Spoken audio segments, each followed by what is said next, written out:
Welcome to the market money magnet guys.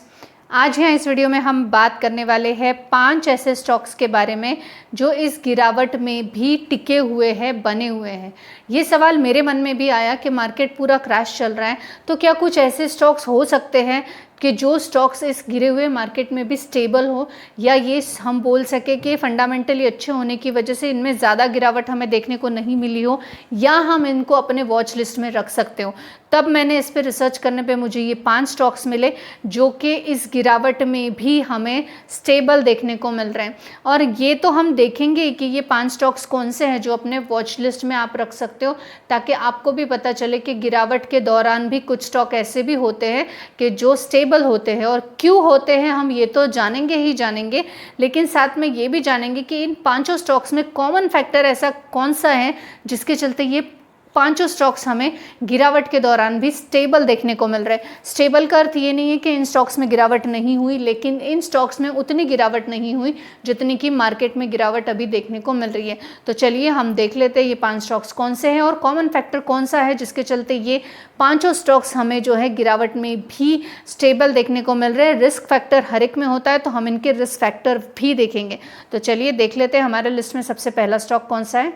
हमारी list में जो सबसे पहला स्टॉक है वो है रिलायंस इंडस्ट्री।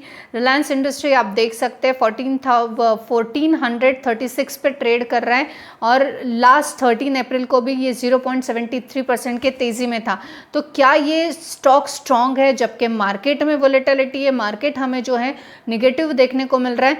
तो और है तो क्यों है, तो क्यों का रीज़न हम यहाँ जानेंगे कि मार्केट में ये स्टेबल है, स्ट्रॉन्ग है। सबसे पहला इसका स्ट्रॉन्ग रहने के पीछे का रीज़न है डाइवर्सिफाई बिजनेस। हम जानते ही हैं कि ये जो रिलायंस का स्टॉक है ये इसका बिजनेस डाइवर्सिफाई है, यानी ऑयल का बिजनेस है प्लस जियो तो हम सब जानते हैं बहुत ही फेमस है, और साथ ही साथ रिटेल का, और ये तीनों बिजनेस कंबाइन होकर बनता है रिलायंस इंडस्ट्री। तो हम इस वजह से इसको डाइवर्सिफाई पोर्टफोलियो होने की वजह से गिरावट में भी ये हमें स्टेबल देखने को मिलता है। भले ही ऑयल के प्राइजेस गिरे हो, लेकिन टेलीकॉम और रिटेल के चलते ये स्टॉक रिकवरी तुरंत दिखाता है। तो ऑब्वियस है गिरावट में ये स्टॉक के स्ट्रॉन्ग होने का या स्टेबल होने के पीछे का रीज़न एक तो डाइवर्सिफाई बिजनेस है, दूसरा फ्यूचर ग्रोथ ड्रिवन ये हमें स्टॉक देखने को मिलता है। फ्यूचर ग्रोथ ड्रिवन, अगर हम इसका क्यों ऐसे बोल रहे हैं फ्यूचर ग्रोथ ड्रिवन, तो ये डिजिटल और प्लस रिटेल का कॉम्बिनेशन है जो कि फ्यूचर ग्रोथ है। हम जानते हैं ये डिजिटलाइजेशन जितना बढ़ रहा है हिंदुस्तान में, साथ ही साथ रिटेल की ज़रूरत हमेशा पड़ती है। तो ये दोनों के कॉम्बिनेशन में रिलायंस इंडस्ट्री जो है फ्यूचर ग्रोथ ड्रिवन बनता है। और बड़े जो ब्रोकर्स है अभी भी बुलिश है रिलायंस को लेकर, और ये भी एक बहुत ही पॉजिटिव संकेत है रिलायंस के लिए, जिसके चलते इस निगेटिविटी वाले मार्केट में भी हमें रिलायंस इंडस्ट्री जो है ये पॉजिटिव में देखने को मिला।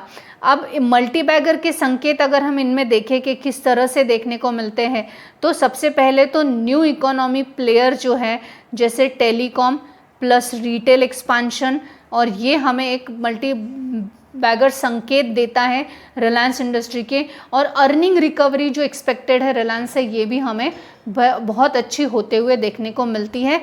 ये कॉम्बिनेशन के साथ हम बोल सकते हैं कि रिलायंस इंडस्ट्री जो है ये गिरावट में भी अच्छा परफॉर्म कर सकती है।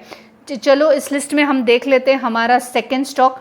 हमारा जो सेकेंड स्टॉक है इस लिस्ट में वो है अदानी पोर्ट्स। अब अदानी पोर्ट्स स्ट्रॉन्ग है, अगर ये बात के ऊपर हम बात करें कि अदानी पोर्ट को हम स्ट्रॉन्ग क्यों कह रहे हैं, तो एक तो सबसे पहले मार्केट गिरा लेकिन 52 वीक हाई पे बना रहा अदानी पोर्ट। मार्केट गिर रहा था लेकिन अदानी पोर्ट अपने 52 वीक हाई पर ही बना रहा, उसमें इतनी गिरावट हमें देखने को नहीं मिली। दूसरा तो स्ट्रॉन्ग लॉजिस्टिक बिजनेस के साथ साथ इंफ्रा का जो ग्रोथ है ये अदानी पोर्ट में हमें देखने को मिलता है। अब वहीं पे इसके मल्टीबैगर के संकेत के बारे में हम बात करें कि हम इसको मल्टीबैगर संकेत में क्यों रख रहे हैं, तो इंडिया का एक्सपोर्ट और इंपोर्ट ग्रोथ से डायरेक्ट फ़ायदा अदानी पोर्ट को होता है, और लगातार इंस्टीट्यूशनल का बाइंग भी अदानी पोर्ट में हमें देखने को मिल रहा है, और ये दोनों भी संकेत इसको मल्टीबैगर की तरफ लेकर जा रहे हैं। इस लिस्ट में जो हमारा नेक्स्ट और थर्ड नंबर का स्टॉक है वो है Lloyds metal and energy limited, आप देख सकते हो यहाँ पे 1758 के ऊपर ये ट्रेड कर रहा है और 0.80% तक का गिरावट देखने को मिला। फिर भी हम इसको स्ट्रॉन्ग है ये क्यों कह रहे हैं कि बात करें तो सबसे पहले तो स्टील प्लस माइनिंग सेक्टर में ये स्टॉक का बूम देखने को मिलता है। साथ ही साथ स्ट्रॉन्ग प्रॉफिट ग्रोथ और हाई CAGR हमें स्टॉक में देखने को मिलता है। अब मल्टीबैगर संकेत क्यों कह रहे हैं तो हम इसको इंफ्रा पुश प्लस स्टील का जो डिमांड है ये दोनों भी हमें पता है हिंदुस्तान में किस तरह की है और आने वाले समय में भी कितनी रहने वाली है। साथ ही साथ पोटेंशियली लेवरेज हाई इसका देखने को मिलता है और ऑपरेशनली लेवरेज की बात करें तो वो भी हाई देखने को मिलता है और इसी वजह से हमें ये स्टॉक जो है आने वाले समय में एक अच्छा मल्टीबैगर बनने की संकेत दिखा रहा है। This video is only for the educational purpose. I am not giving any recommendation, so please take it as a educational purpose. इस लिस्ट में जो हमारा नेक्स्ट एंड 4th नंबर का स्टॉक है वो है CG powers and industrial solution. अब CG power and industrial solution के बारे में बात कर ले तो ये करीबन 1.5% के आसपास की में हमें देखने को मिला 30 अप्रैल को। साथ ही साथ अगर हम देखें तो 813 रुपीज़ के आसपास ये ट्रेड कर रहा है। फिर भी हम इसको स्ट्रॉन्ग क्यों बोल रहे हैं अगर इसकी बात करें तो कैपिटल गुड सेक्टर रिवाइवल ये स्टॉक है, plus power plus electric vehicle plus यहाँ पे इंडस्ट्रियल थीम तीनों भी स्टॉक में देखने को मिलती है। इस वजह से ये स्टॉक स्ट्रॉन्ग है ये हम बोल सकते हैं। मल्टीबैगर संकेत के बारे में अगर बात करें तो मैसिव टर्नओवर स्टोरी ये स्टॉक की देखने को मिलती है और स्ट्रॉन्ग ऑर्डर बुक ग्रोथ भी हमें CG पावर इंडस्ट्रियल सोल्यूशन में देखने को मिलती है। इस वजह से ये स्टॉक को हम बोल सकते हैं कि ये स्टॉक आने वाले समय में एक अच्छा करने का पोटेंशियल रख सकता है। अब इस लिस्ट में जो हमारा नेक्स्ट एंड लास्ट स्टॉक है वो है एमटार टेक्नोलॉजीज़। एमटार टेक्नोलॉजीज़ लिमिटेड जो है ये करीबन 6680 पे ट्रेड कर रहा है। ये स्टॉक स्ट्रॉन्ग इसलिए कि हम जानते हैं ये डिफेंस प्लस स्पेस सेक्टर में ये एक मजबूत प्लेयर है होने के साथ साथ मार्केट के गिरावट में भी ये 100% रेल ही देखने को मिल रहा था। और इसके मल्टीबैगर संकेत की अगर हम बात करें तो गवर्नमेंट डिफेंस पुश इसको है और हाई मार्जिन इंचेस बिजनेस ये हमें देखने को मिलता है। एमटार टेक्नोलॉजीज़ लिमिटेड वैसे भी हमने देखा फंडामेंटली अच्छा होने के साथ साथ एक डिफेंस स्टॉक और स्पेस सेक्टर में एक जाना माना नाम हमें ये देखने को मिलता है। मार्केट की गिरावट में भी ये एक स्टेबल रहा क्योंकि एक स्ट्रॉन्ग होने के साथ साथ एक मल्टीबैगर संकेत ये देता है और ये संकेत ही डिसाइड करते हैं कि भविष्य में इसका परफॉर्मेंस कैसा रहेगा।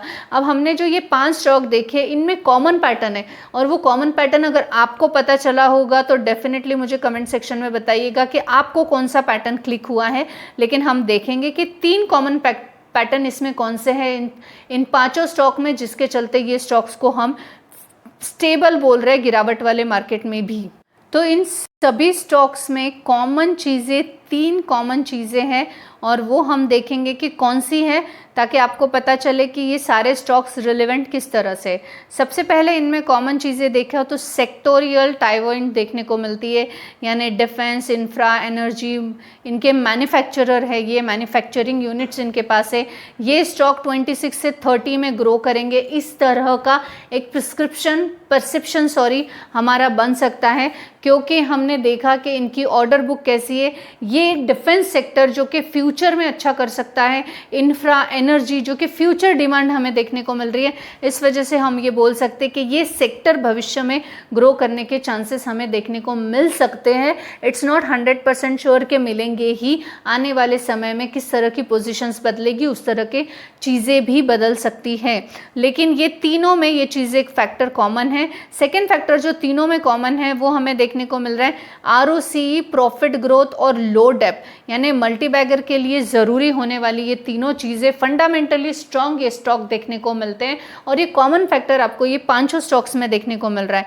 इसके अलावा जो थर्ड एंड लास्ट चीज़ देखने को मिल रही है वो रिलेटिवली स्ट्रेंथ यानी मार्केट गिरा लेकिन ये स्टॉक टिके रहे या बड़े हैं लेकिन कम नहीं हुए, घटे नहीं हैं, उल्टा एक 52 वीक हाई पे ही कांस्टेंट CG पावर हमें देखने को मिला जबकि पूरा मार्केट जो है क्रैश हुआ या गिरते हुए हमें देखने को मिला। क्या ये सारे स्टॉक्स में सिर्फ ये पॉजिटिव चीज़ें ही हैं, क्या कुछ रिस्क फैक्टर हैं? तो जी हाँ, इसमें रिस्क फैक्टर है, ये आपको ज़रूर समझ लेना चाहिए। अब ये रिस्क फैक्टर में एमटार जो है ये वैल्यूएशन इसका हाई देखने को मिलता है। अदानी पोर्ट के सेंटिमेंट रिस्क बहुत है अदानी पोर्ट में, तो ये चीज़ भी आपको याद रखना है।